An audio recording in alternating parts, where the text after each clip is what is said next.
Maaf ya teman-teman, tadi lupa record. Ini kita record dari sini aja ya, dari function tadi.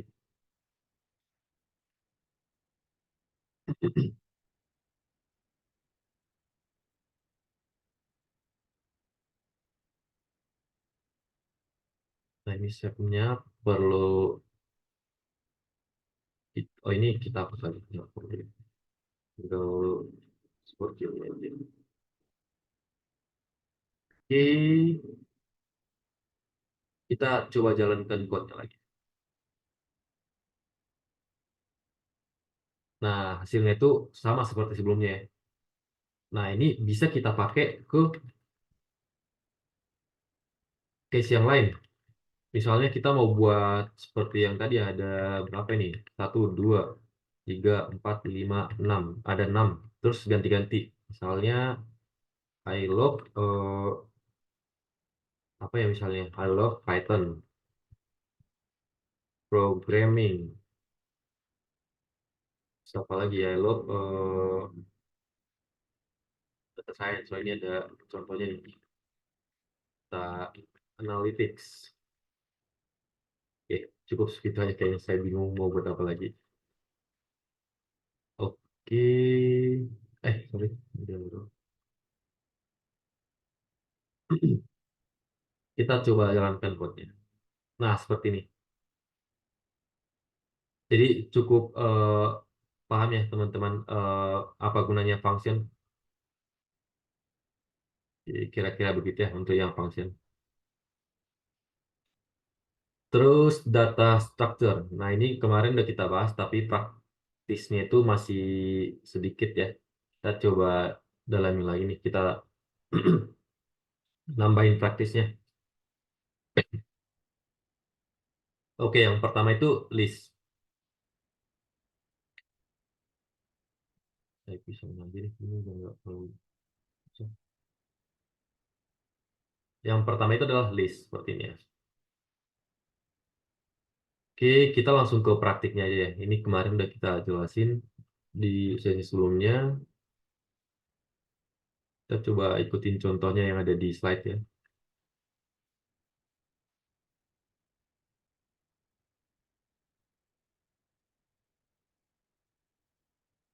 Boleh sekalian diikuti ya, teman-teman.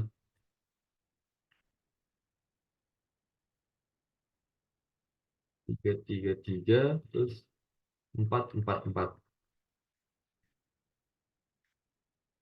Print len.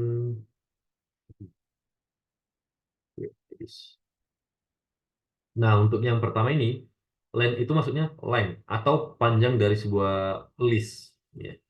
Nah, kalau kita melakukan operasi seperti ini atau code seperti eh, ini akan mengeluarkan output panjang dari si list yang kita buat di atas. Nah, kita ekspektasinya itu akan mengeluarkan 4 karena jumlah jumlah item yang ada di listnya itu kan ada 4. Jadi seharusnya dia bakalan mengeluarkan angka 4. Ini kita coba jalankan ya. Code-nya kita run. Nah, ini astaga ini kayaknya perlu saya ulang dulu deh. Sorry ya, teman-teman.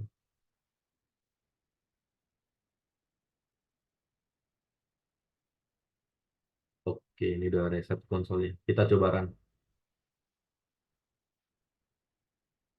Ya sesuai ekspektasi ya. Dia mengeluarkan angka 4 atau total item yang ada di listnya gitu. Nah, ini eh, yang sudah kita bahas di sesi sebelumnya, kita bisa mengeluarkan item per item yang ada di listnya. Nah, misalnya nih untuk code yang ini kita tuh mengeluarkan item pertama. Kenapa kita buat nol? Karena semua eh, indeks di programming itu selalu dimulai dari nol. Jadi untuk item pertama ini kita pakai indeks nol. Nah, kalau kita hitung by index, eh, walaupun dia 4 di indeks terakhir ini atau item terakhir ini, itu untuk mengeluarkannya itu kita pakai angka 3. Karena indeksnya dimulai dari nol tadi ya. Dan panjang listnya itu adalah 4. Oke, kita coba ini ya.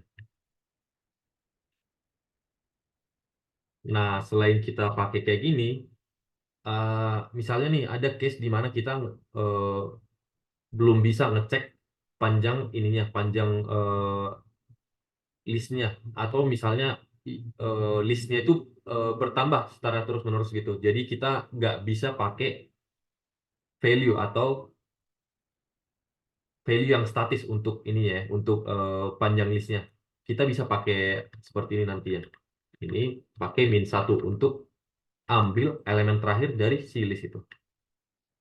Nah, karena ini listnya statis atau nggak berubah-berubah, harusnya value dari unique IDs 3 sama dengan unique IDs min 1 ini harusnya sama. Oke, kita coba printnya. Kita coba jalankan. Nah, sama ya. Untuk yang ini, min 1 dan 3 hasilnya sama. Oke. Nah, di list itu kita juga punya kemampuan untuk menambahkan value baru ke dalam list. Caranya itu seperti ini. Kita define dulu value barunya. 555. Untuk menambahkan itu kita pakai fungsi yang ini, append. Menambahkan item baru di bagian belakangnya, di belakangnya. Jadi nanti bentukannya itu seperti ini. Ya.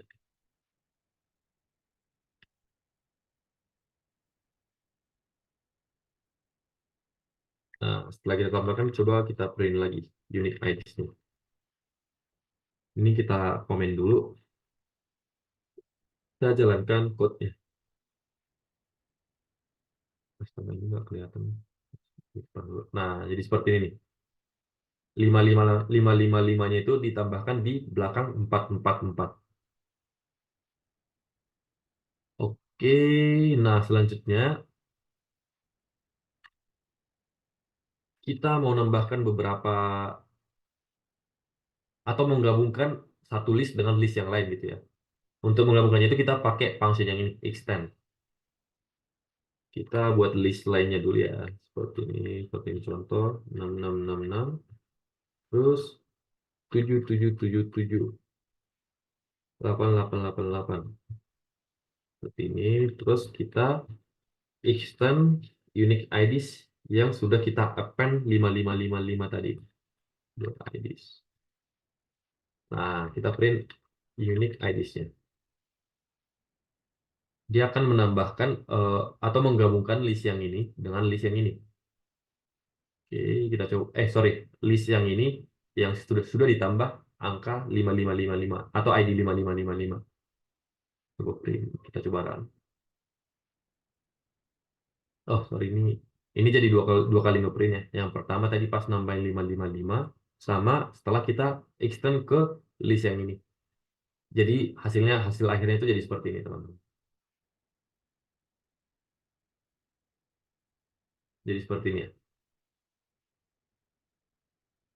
111 sampai 8888 ini. Oke, itu untuk list ya. Nanti kita bahas lebih lanjut di Q&A sekalian hands on juga siapa tahu ada teman-teman yang mau nyoba nanti secara live gitu. Selanjutnya itu dictionary. Nah, dictionary itu seperti yang udah kita bahas di sesi sebelumnya adalah key eh, value pair. Gitu ya. Key value pair atau pasangan key dan value. Jadi di dictionary itu selalu ada seperti ini, selalu ada key-nya, selalu ada value-nya. Dan untuk ngambil kita bisa ngambil key value-nya ini berdasarkan indeksnya atau ngambil value-nya ini, value spesifiknya ini berdasarkan key-nya. Gitu ya, teman-teman. Kata kunci untuk dictionary itu yang ini, key value pair. Ini kita coba komen. Kita nggak pakai lagi listnya. Kita lanjut ke dictionary. Nah, untuk case ini kita pakai ini ya, grade dari siswa. Ini seperti ini nih. Ada Alma dengan nilai 87,5. Terus ada Henry dengan nilai 55,1. Cuma ada Bird dengan nilai 90. 90, oke. Terus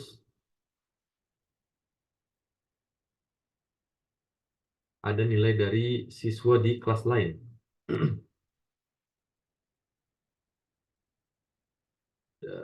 Lisan dengan nilai 48,5. Ada Alfa dengan nilai 70,1. Oke,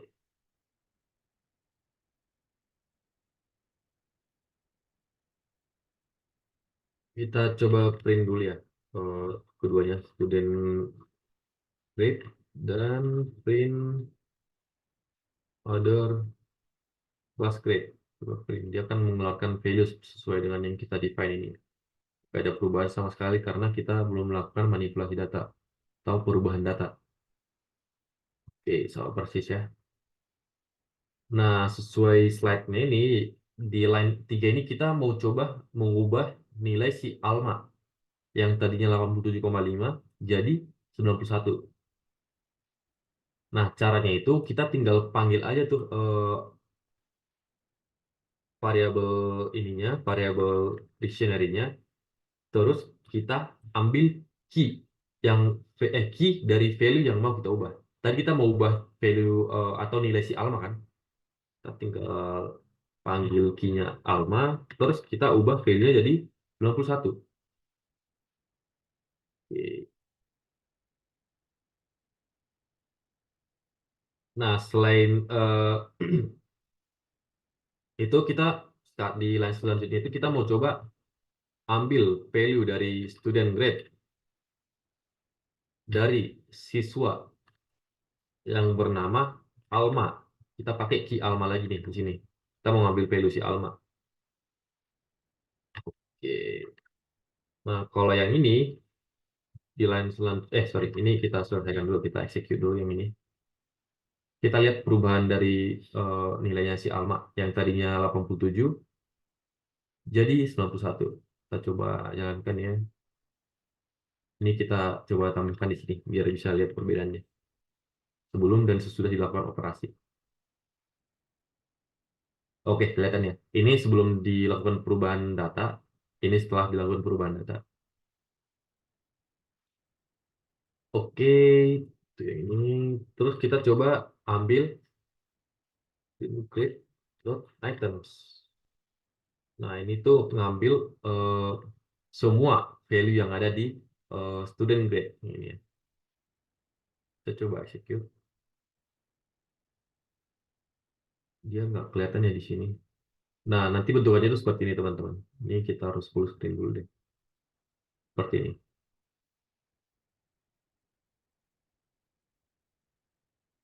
Oke, cukup jelas ya. Kita balik lagi. Nah, ini kita bisa juga nih melakukan penggabungan sama seperti yang di list tadi ya. Cuman kata kuncinya atau fungsinya yang di list tadi kan dia pakai ini kan, extend kan. Kalau di dictionary itu kita pakai ini nih, update. Oke, kita coba langsung ya. Di sini ini kita hapus. Kita gabungkan dulu nih, student grade update other class grade. Nah, kita langsung print nih student grade-nya. Sorry, ini kita perlihatkan juga sebelum dan sesudahnya ya. Nanti di line pertamanya itu sebelum dilakukan update, terus line keduanya itu setelah dilakukan update. Percobaan seperti ini ya teman-teman. Ini tadi sebelum digabungkan dengan yang ini, other class grade, dan yang ini tuh setelah digabungkan. Jadi hilang datanya. Ini setelah digabungkan. Kelihatan ya bedanya. Ada penambahan ini, Krisan dan Alpha. Oke, untuk dictionary, terus yang selanjutnya tuple. Ini kita komen dulu.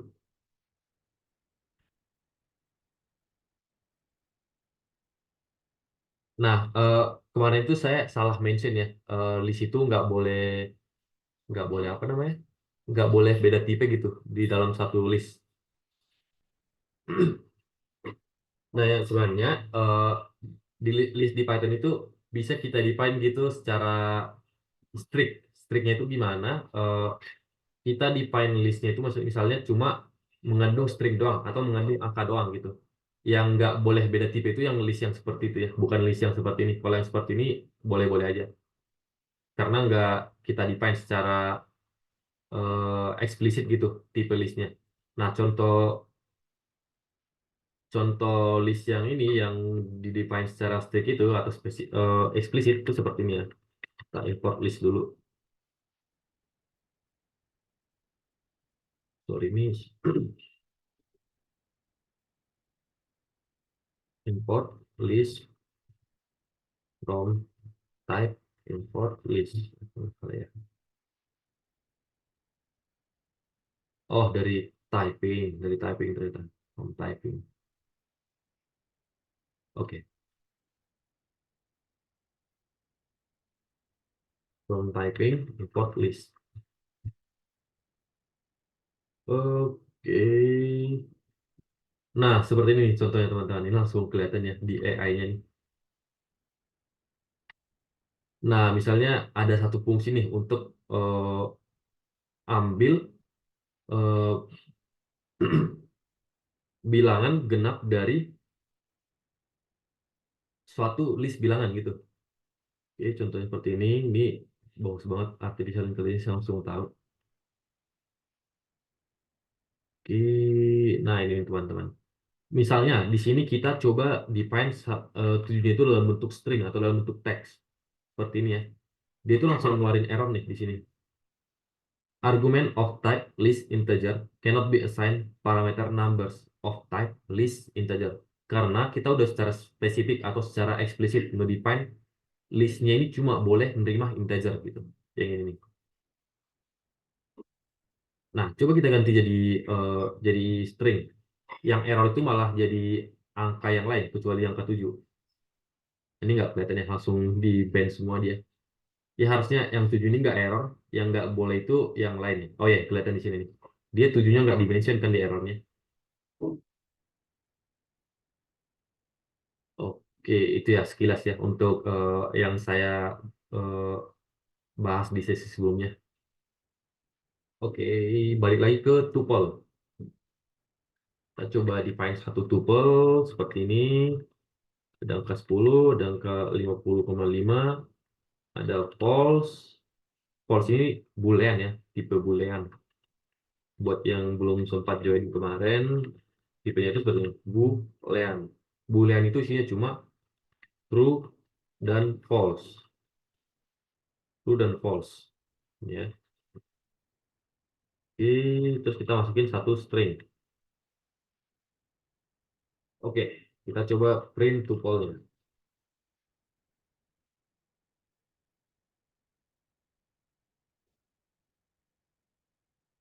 Ini agak aneh ya, aku nggak kelihatan sih output-nya di bawah. Bisa dipindahin ke bawah. Output-nya seperti ini ya. Soalnya ini agak bingung pakai yang ini.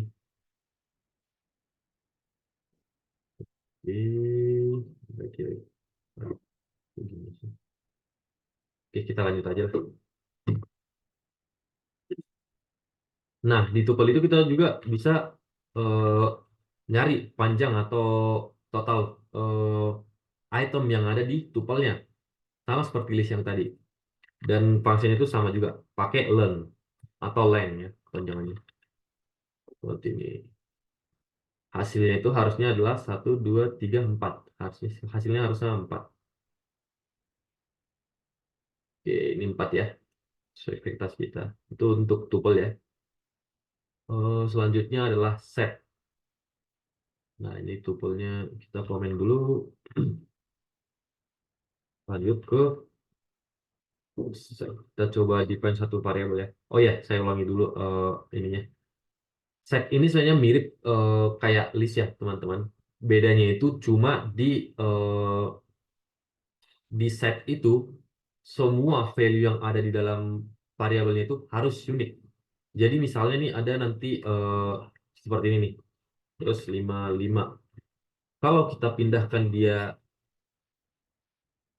jadi set, dia itu akan menghilangkan satu angka 5 ini. Karena semuanya itu harus unik, nggak boleh ada yang duplikat gitu. Set numbers. Nah, di atasnya kita coba print numbers. Kita lihat nanti perbedaannya juga. Coba jalankan ya. Seperti ini ya, teman-teman. Cukup jelas ya. Kalau di list tadi dia boleh-boleh aja ada duplikat. Nah, kalau di set dia langsung dihilangin nih yang duplikat. Jadi cuma satu aja angka 5-nya. Ya itu ya, sekilas ya. Oke.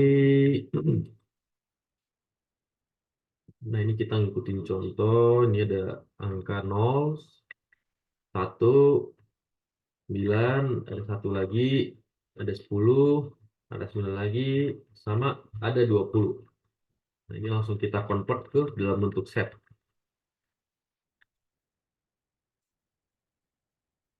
Ini ya.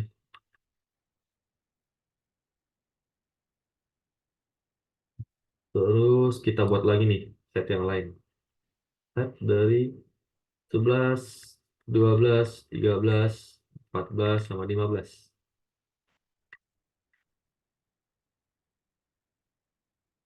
Oke,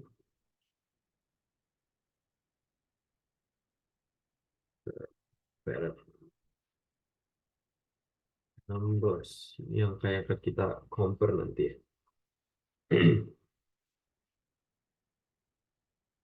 Dan set dari 0, 1, 9, 1.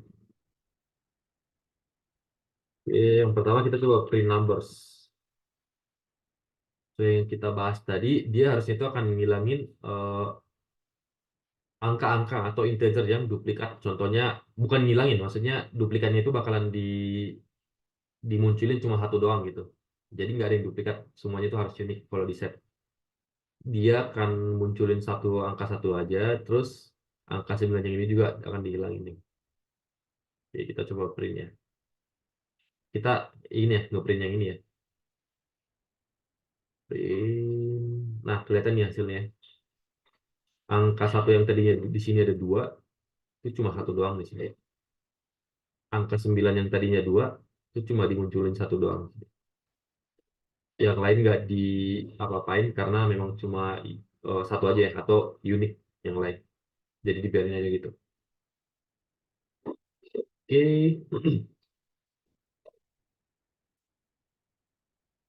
Ini kita coba add 100. Coba print lagi setelah kita add 100. Nggak ngubah yang ini ya. Sama aja kayak yang tadi, cuma kita tambah 100 doang. Jadi seperti ini ya. Oke. Ini add 100-nya kita hapus aja. Ini add ini cuma nambah satu ini doang. Satu item ke setnya.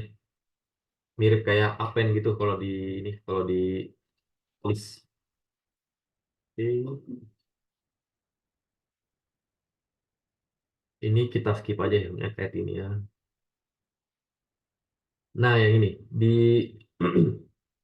set kita bisa juga melakukan update mirip yang di ini tadi di dictionary untuk menggabungkan dua buah set ya. Caranya itu sama aja, kita pakai function update, kita ini jangan dihapus, melakukan update untuk variabel set numbers tadi, menggabungkan dengan others number seperti ini ya. Tapi ini lagi di bawahnya biar kelihatan nanti perbedaannya. Kita coba eksekusi ya. Nah, seperti ini teman perbedaannya. Dia menggabungkan set yang ini dengan set yang ini. Oke teman, teman cukup jelas ya kayak gini ya untuk set ya. Oke,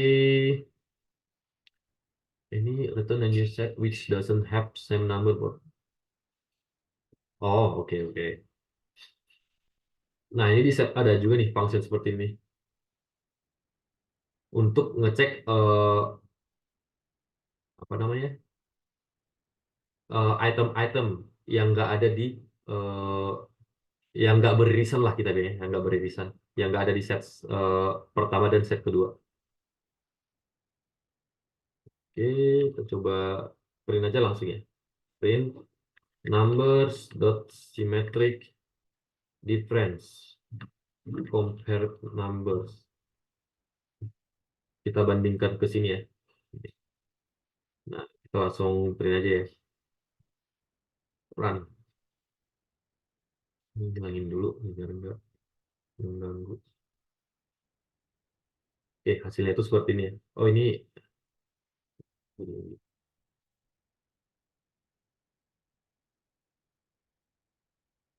loh. Oh, iya iya, benar. Kita tadi ngebandingin set yang ini dengan set yang ini. Dan kita cuma ambil eh, item-item yang nggak beririsan atau item yang nggak ada di numbers dan nggak ada di eh item yang unik dari tiap ini ya, dari tiap compared numbersnya. Item numbers yang nggak ada di sini dan item compared numbers yang nggak ada di numbers. Nah, hasilnya itu ada 20 sama 10. Ini ya, 10 sama 20. Ini kita plug dulu ya biar kelihatan lebih jelas. Nah, ini kelihatan ya. Angka satu di sini ada di sini juga. 9 ada di sini juga. 0 ada di sini juga. Yang nggak ada itu cuma ini doang kan. 10 sama 20. Makanya dia cuma ngeluarin kedua angka itu. Itu ya teman-teman untuk ini symmetric difference. Oke, lanjut ke poin berikutnya. Sneak peek ke data frame. Nah, pertama dari definisinya dulu. Data frame itu apa gitu. Nah, kalau data frame itu di Python atau di programming yang lain, di programming language yang lain itu adalah data yang bentuknya itu adalah kolom dan baris. Jadi semacam table gitu lah ya. Beda sama tipe data yang sebelumnya ini. Oke. Nah, kita akan coba ini ya, coba pakai atau kenalin data frame ya, cara proses data frame secara sederhana. Nah, kita ada contohnya nih dari CSV, file CSV. Ini saya coba pindah ke VS Code ya, karena saya nggak tahu caranya di sini. Buat CSV. Terus ini saya udah buat tadi.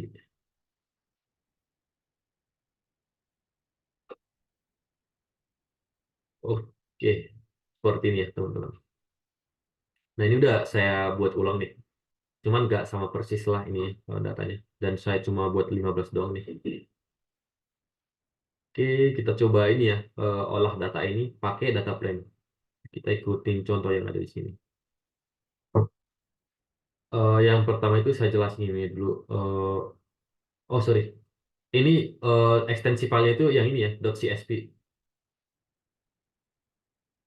CSV itu comma separated value. Comma separated value. Comma separated value ini ya, teman-teman.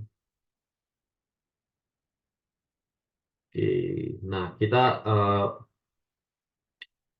di sini nge-define path atau alamat file yang mau kita olah. Itu order.csv ya. Ini kebetulan dia di satu folder yang sama. Jadi langsung gini aja. Oke, terus code yang ini di line keempat ini dia itu ngebaca. Sorry, kita jelasin dulu. Ini kita pakai library pandas ya. Nah ini kita pakai library pandas untuk ngebaca ininya file CSV-nya. Seperti ini ya. Kita ngebaca file CSV-nya itu read CSV dan nge-convert-nya jadi data frame. Kayak kita define sebagai DF di sini ya, atau singkat data frame lah, singkatan dari data frame DF. Nah, coba kita print DF-nya atau data frame-nya setelah kita baca dari ordersnya tadi. Nah, ini taruh di samping. Aku screen dulu ya.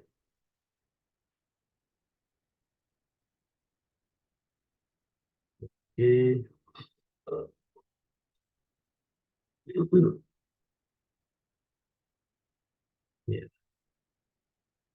Python test.py. Test.py. Kita jalankan code-nya, dia harusnya akan mengeluarkan order.csv ini dalam bentuk data frame. Seperti ini ya. Oke, lanjut. Oh, ini kita baca-bacanya. 5 row pertama, 5 row terakhir, dan panjang ininya. Oke. Nah, kita mau coba ambil 5 row pertama dari data frame-nya. Harusnya munculnya yang ini kan. Dari 1, 2, 3, 4, 5. Oke, sampai ini ya. Tadi print df dot cat 5. Kita ambil 5 baris pertama. Seperti ini ya. Kita clear dulu. Coba kita kita save dulu. Save baru kita execute. Nah, dia cuma muncul 5 row pertama yang ini ya. Ini yang di belakang ini namanya index. Jadi selalu dimulai dari 0. Nah, kita coba lagi print 5 row terakhir. Yaitu pakai tail. Ini. Nah, ini kita komen dulu aja. Dia akan munculin dari ID 10 sampai 14. Oke, sepertinya 10, 11, 12, 13, 14. 5 row terakhir. Dan juga itu adalah panjang ininya, lainnya. And then index. Oke, kita bisa bring infonya. Nah, ini boleh dicoba ya teman-teman. Yang 2 line terakhir. Ini cuma ngecek jumlah row-nya sama info data frame-nya doang. Info data frame-nya itu seperti ini. Dia kelasnya apa, indeksnya ada berapa, kolomnya ada berapa, terus datanya, sama tipe datanya, sama apa namanya, total memori yang dipakai sama data frame-nya, gitu ya. Oke teman-teman, itu dulu teman-teman untuk sesi kali ini. Sekarang kita masuk ke ini ya, sesi pertanyaan. Kalau ada teman yang mau bertanya, dipersilakan untuk open mic ya, atau boleh dari chat juga nggak apa-apa. Silakan teman-teman. Oke, saya stop share.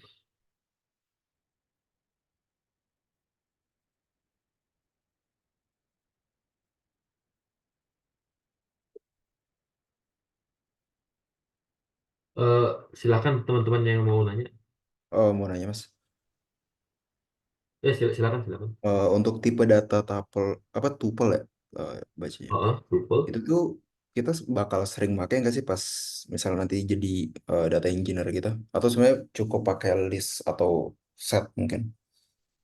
eh Sepengalaman saya eh, dipakai iya, tapi sering enggak. Hmm. Eh, Dipakai iya, tapi sering Common enggak. use case-nya buat apa ya si tuple itu Mas? Common use case-nya. Oke. Common use case-nya mungkin buat ini aja Mas, saya bilang apa namanya? Kan ada suatu kasus gitu atau suatu keadaan di mana kita mau ngebuat suatu list, tapi listnya ini yang immutable. Immutable itu kemarin udah saya jelasin. Immutable itu adalah data yang tidak bisa diubah gitu. Jadi setelah di define di awal, dia akan seterusnya seperti itu. Kayak gitu.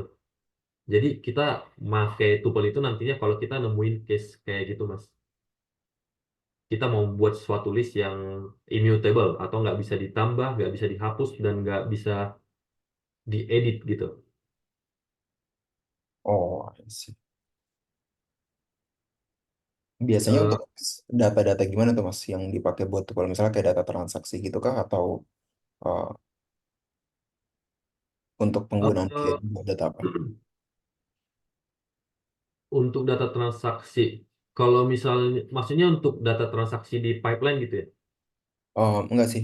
Kalau aku lebih ke penasaran, tuple kan sebenarnya ya tadi ya yang immutable. Maksudnya dia nggak Heeh. bisa ya edit lah ya, misalnya nggak bisa ditambahin dikurangin, maksudnya Hmm, hmm. in case nggak tahu sih, kalau dari aku sih kebayangnya mostly kerjaan data engineering tuh ya, mm, ya pasti kita bakal nambahin apa namanya kayak dari data kita kan, misalnya kayak nambahin row-nya atau nambahin atau gabungin data atau ya macam-macam gitu. Jadi kayak kebayangnya apa sebenarnya si tuple ini ya nggak kepake aja gitu misalnya, atau use case-nya tuh dikit banget gitu sih. Lebih ke penasaran di poin itu ya. Oh, oke, I see, I see. Iya sih, benar sih, Mas. Sesuai pengalaman saya sih, jarang banget sih ketemu case di mana kita harus pakai tuple. Benar sih kata Masnya, Eh, jarang. Tapi mungkin karena selama ini saya cuma ini ya di e-commerce company aja, di e-commerce company aja maksudnya. Jadi belum terlalu banyak explore lah, misalnya di bisnis-bisnis yang lain di mana kita butuh gitu nantinya. Tapi pengalaman saya itu masih jarang pakai yang ini, pakai tuple. Oke oke, siap siap.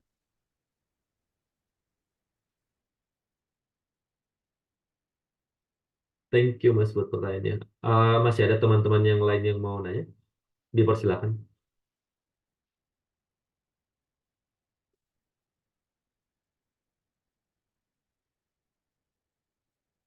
Oh ya, ini juga ya teman-teman. Misalnya nanti lagi pelajarin sesuatu nih, tapi di luar sesi kelasnya, itu boleh ya ngetek saya nanti di grup WA-nya. Nggak masalah kok. Nanti saya jawab kalau lagi ada waktu luang gitu. Kalau misalnya di hari kerja.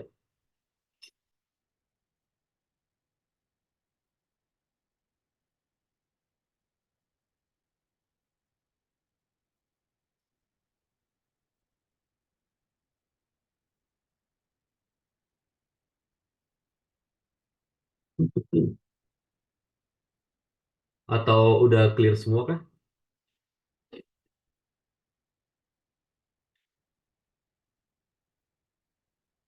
Mungkin kalau udah clear boleh ini aja teman-teman open mic-nya bilang clear atau chat di ini ya di apa sih namanya?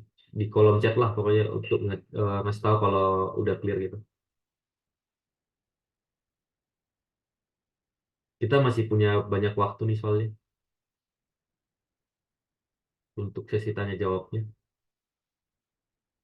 Masih ada sekitar 45 menit.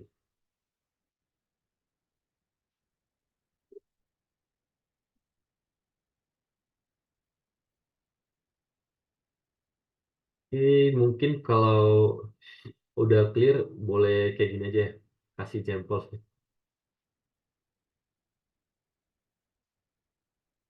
Oke, dari Mas Kif udah clear. Dari Mas Ahmad juga udah clear. Sama Mas Haikal udah clear. Mas Aiden udah clear.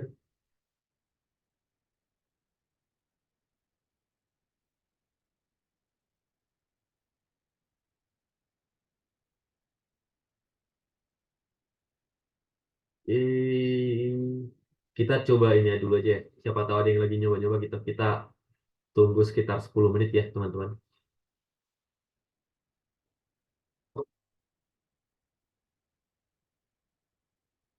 Kita akan akhiri di 20 25 kalau misalnya udah gak ada pertanyaan lagi. Dilihat lagi ke soalnya kemarin itu Oh, oke Kak, oke Kak. Nanti kalau misalnya bingung ini Kak, di materi sebelumnya bertanya aja ya di ini di WA chat kemarin, WA grup kita. Tag aja saya. Eh, saya tuh buntutnya yang ini 6672 di grup kita, grup WA. Nanti tag aja di grup ya. Kita diskusi di grup. Oke. Oh ya Mas, mau nanya Mas. Oh, silakan Mas, Kan silakan Mas. ya kan kalau di jadwal tuh ada tuh building web apps itu nanti kira-kira bakal ada nggak sih Mas itu Mas? Gimana Mas? Sorry Mas. Kalau di ini kan kalau di jadwal ini ya schedule-nya Rupep itu kan dia ada building web apps ya menggunakan Flux itu nanti kira-kira bakal dilakukan nggak ya? Oh, kalau maaf Mas, kalau kalau itu saya belum belum tahu Mas. Soalnya saya bukan ini bukan bukan apa namanya? bukan mentor yang full time gitu Mas, saya cuma menggantikan doang. Saya belum tahu jadwalnya itu malah. Mungkin boleh tanya, Oh, oke oke oke. mungkin boleh tanya di grup aja nanti ya Mas. Mas Rahadian atau atau Mas atau Kak Kak siapa siapa Talita. Oh iya oke oke. Soalnya kan kalau lihat dari roadmap-nya itu eh, ada materi itu sih. Jadi pengen nanya apa kalau ada materi itu kira-kira nanti dalam apa requirement pembentukan web itu apakah kita melakukan project itu atau hand-ons di meeting gitu sih mas sebenarnya. Oke oke. Seperti itu. Biasanya sih Mas kalau ada bootcamp gini tuh pasti nanti dikasih project atau tugas di ini di luar sesi ininya Mas, di luar sesi meetingnya, sesi live-nya gitu. Dan itu biasanya waktunya ditentukan lah gitu nanti ada perjanjiannya. Saya kurang tahu berapa lama nantinya.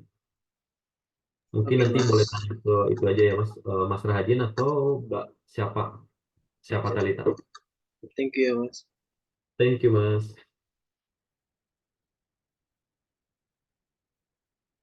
Oke, nanti langsung open mic aja ya teman-teman kalau mau bertanya. Kita tunggu sampai 2025 ya.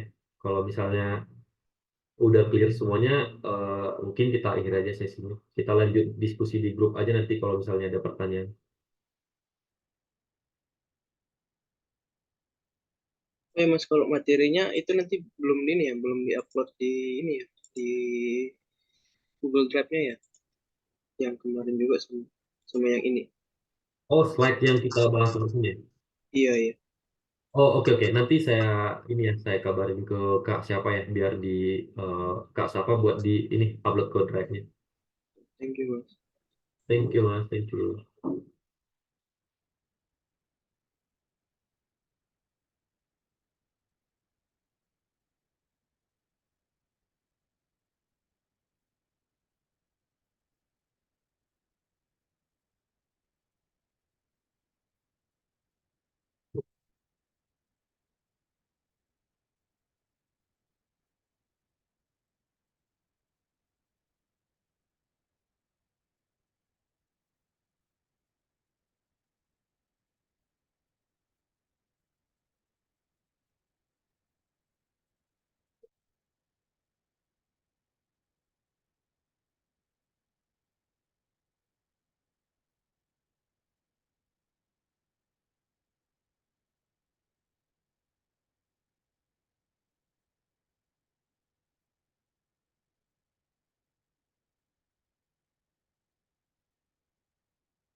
Oke, teman-teman, ini belum 20.25 ya, tapi kayaknya nggak ada lagi ya yang mau bertanya. Ini udah clear semua kayaknya. Mungkin boleh react sekali lagi deh, biar yakin untuk mengakhiri sesi ini. Boleh react kayak gini.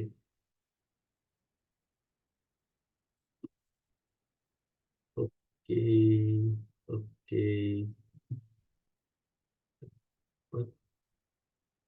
oke. Berarti udah clear semua ya teman-teman. Nanti eh, ini saya ulangi lagi deh. Boleh ini ya, boleh tag saya di grup chat itu ya, kalau mau bertanya di grup di luar sesi ini. Ya, terima kasih buat teman-teman yang masih stay ya sampai akhir sesi. Selamat malam semuanya. Kita stop recording.